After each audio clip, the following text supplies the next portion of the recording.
known as Bad Karma 3615. All right, make sure you hit that like and subscribe button down there in the left hand or right hand corner. And we're gonna get right into this. All right. So, the thing I want to point out with this game is it's real simple to play my career and grind your badges and all that craziness, right? Right here, you'll see I'm grinding a pure sharp, right? Um, a lot of YouTubers get upset with the grind, because they have to go into a game, play the game, go to the team, rep up their badges. Like I just started this cat yesterday or whatever, and to get his badges up, you got to hit the grind. You got to get in there in the gym and actually put in the work with the drills, with the coaches, to make your player better. Um, so in that regard, you just go in here, you hit the practice button, and you start making that guy work. You start making him better. I personally don't have a problem with grinding my career. You hear a lot of online players. It's like, oh, you grinder, you my career grind, you my career grind. And then a lot of guys are like, it's boring. For the people that are haters about my career grinds, those are people, in my opinion, that want to either play in the park or, which is more true to life, um, they want things instantly. They want it to come fast, right? And even though this is a video game, there's some lessons in that. There's a deep lesson in that. There's a, hey, let's go ahead and make people get in the gym, work for it, so you have an idea of what it really would take to succeed and do something in a sport, on the sport of basketball, right? You know, everybody always sees Steph Curry hitting a three, or LeBron dunking on somebody or savagely or something like that to that effect, right? But nobody thinks about the the time that has to go into that. So uh, I think 2K devs has done this spot on.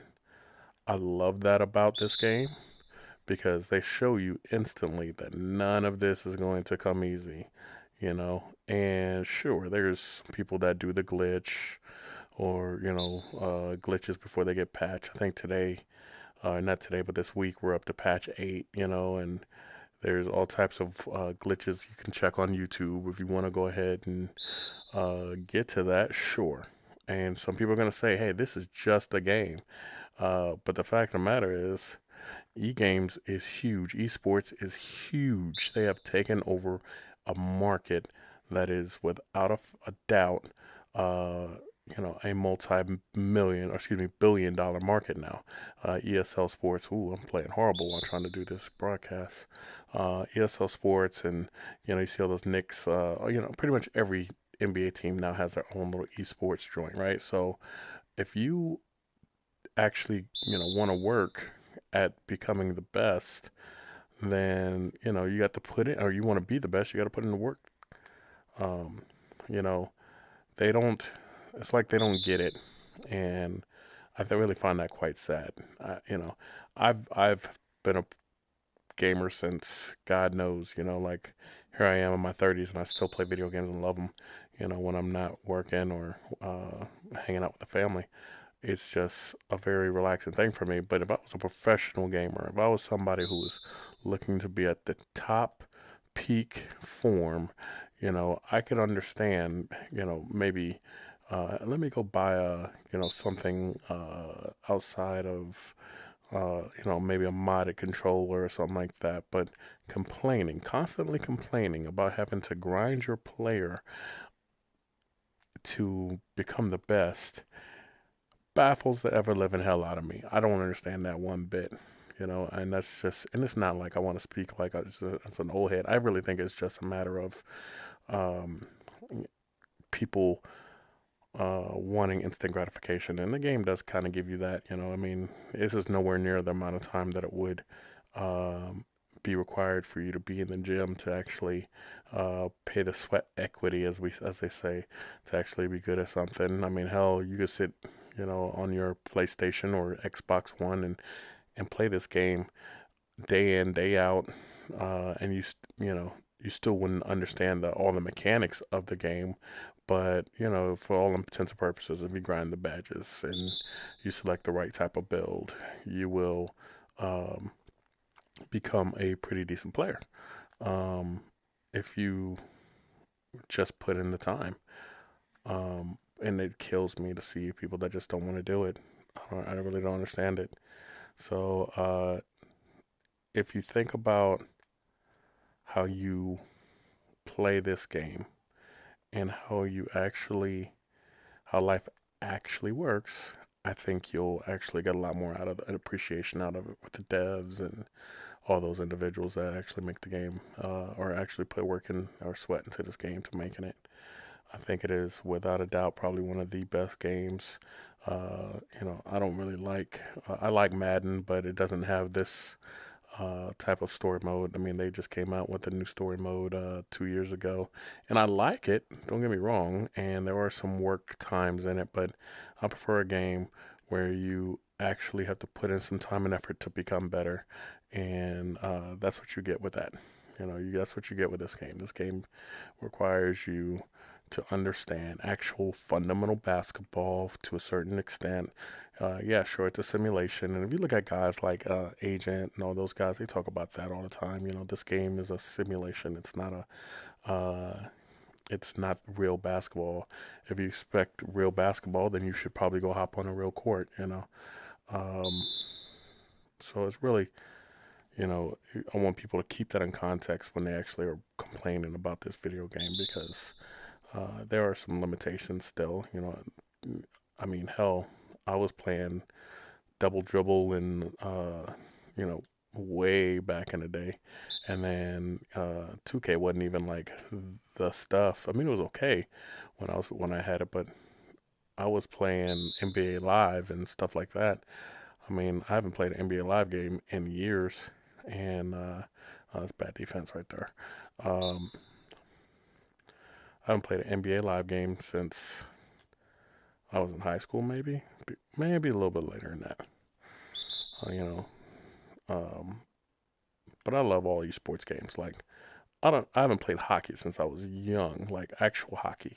But I've played NHL 17, 18, 19, um, just because I love anything where you get to hit anybody or where it simulates life in a sense when you live in sunny California and you're not playing hockey every day out here in San Diego, but you are getting an experience. You are getting uh, you know, some type of feel for hockey, and you are enjoying it from the comfort of your home. So you really can't be upset with that. But with that being said, uh, I think uh, that career grinding is probably the best appreciation you can have for the game by actually doing it, not complaining, thinking about um, what put some actual time in the thought and process of which ones to grind first, what badges to grind first, because obviously you probably shouldn't, for example, you probably shouldn't hit this deep range Deadeye until you have limitless range, right? Because, well, yeah, this one would rep this one up with it possibly, but would you really be hitting contested deep shots at a high percentage if you can't hit knockdown very deep threes better than most? No, probably not, right? So you should probably grind these badges in a logical order. Another thing is the catch and shoot badge, since that your guy isn't very mobile, I would hit that up first. Um, Pick and poppers are really, good badge to start with. Uh, if you look, and you can probably guess, defensive stopper. It was my first badge that I got because defense is in 2019 the shot mechanics of the defense have been changed enough to where defense really matters again. 2014 I think, was the introduction of the lockdown in the sense of, take, whatever was it called then, but now it's called takeover or whatever. But uh, I think archetypes and stuff like that are awesome.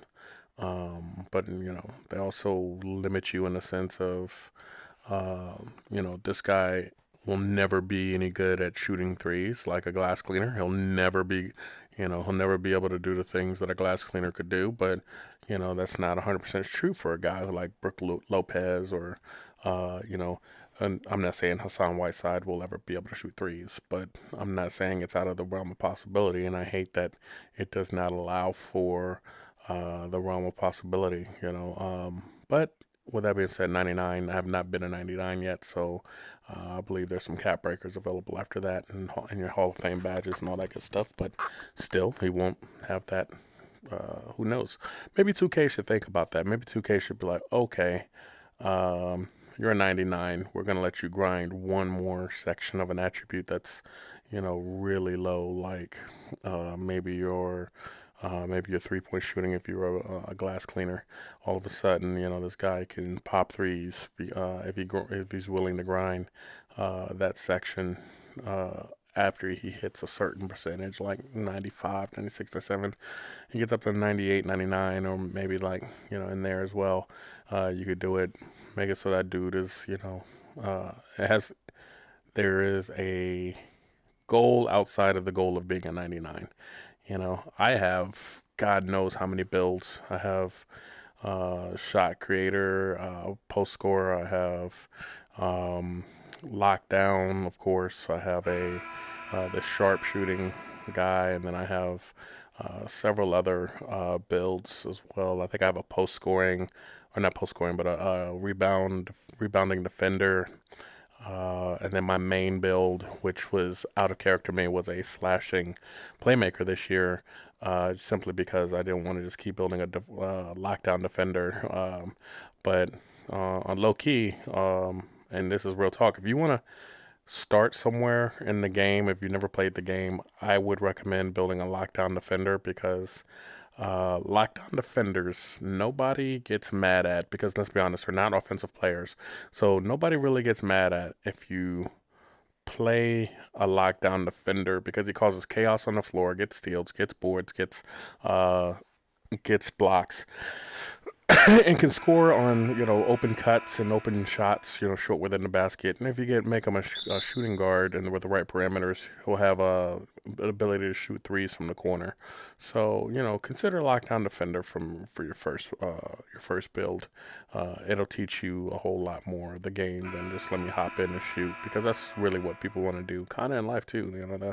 In real basketball, nobody wants to put in the work from defense, but everybody's happy when you get a lockdown defender because that means especially if you put them on the high scoring individuals in the game. Your 95 shot creating sharpshooter, or your pure shot creators, your pure sharpshooters, things like that. If you put those individuals, pair them up so where the lockdown is getting them, they tend to limit them. Reduce their ability to score. Not saying going to stop them every time, nothing like that. But what I'm saying is if you put that guy on there, obviously that build is meant to stop scoring. And if you have a guy who's scoring on a team, even if he's not your guy, if your guys are smart and you guys can see, you guys go into let's say go in the park. You go in the park, you pull up a guy's 2K card, and you look on it, and it says the guy's dropping 40 or not 40%, 60% from the 3-point in the park. Then it's probably good to put that lockdown defender on him and let him do all the work. Other than, you know, don't sit there and just let the guy score. Know how to play the proper defense. Know how to play help defense. A lot of people don't know how to play help defense, and that kills the team. Everyone's like, "That's not my man." No, it is your man. It's everybody's man. It's everybody's win. It's everybody's loss. And once you realize that, and those guys are in the park who are just toxic. They just want to take the ball, become dribble guys, and shoots all the time. Uh, and that's they're shot creating pure sharp or shot creating if they're archetypes of two shot creators, pure shot creator, or if they are pure sharp, then yeah, they are going to be your scorers. But those scores scoring can come in a numerous amount of ways. It can come off of on balls, off ball picks. It can come off of the pass. It can come off of the catch and shoot. Like there's so many mechanics on this game to get you a shot and to give your teammate the shot that they are good at from their hot spot. That if people would just communicate that with each other, they'll probably get a whole lot better result in this game. I'm telling you, people don't communicate enough in this game to say, okay, my hot spots are here, and you could probably get me free by into that hot spot by setting a high pick on the left side, kind of where my man's at right now, right? So if I had a hot spot that was anywhere out in front of that, all I'd have to do is set a pick, off ball pick, free up that guy, and he can get to his hot spots. And then if he had to catch and shoot, then obviously he gets to take that advantage of that, right? So uh, yeah, I'm doing crazy stuff right now. Like I can't believe he's actually turning around and making these post fadeaways and these fadeaways right now because you can tell he's very new to to his to the season because he's coming in as the sixth man, and I think I'm averaging like something crazy like 50, 55 points a game, right? If Brooklyn had anybody in real life that was averaging 55 points a game and they were coming off of the bench, their GM be fired by noon. Not the next day, by noon. All right, they were like, get out of here with that. So all right, y'all. Well, I hope you enjoyed the broadcast. I think it's an amazing time that you live in where you get to enjoy this video game. That was so close to reality of a video of it all. That was a horrible shot. Don't pay attention. I don't want y'all thinking that's a good high percentage, but that dude came out of nowhere. Uh, yeah, just remember it's a game. Have fun with it, and remember that the equations that go into making this game are somebody's actual hard work. All right. So I'm your boy Roy Hamilton, and like always, be easy.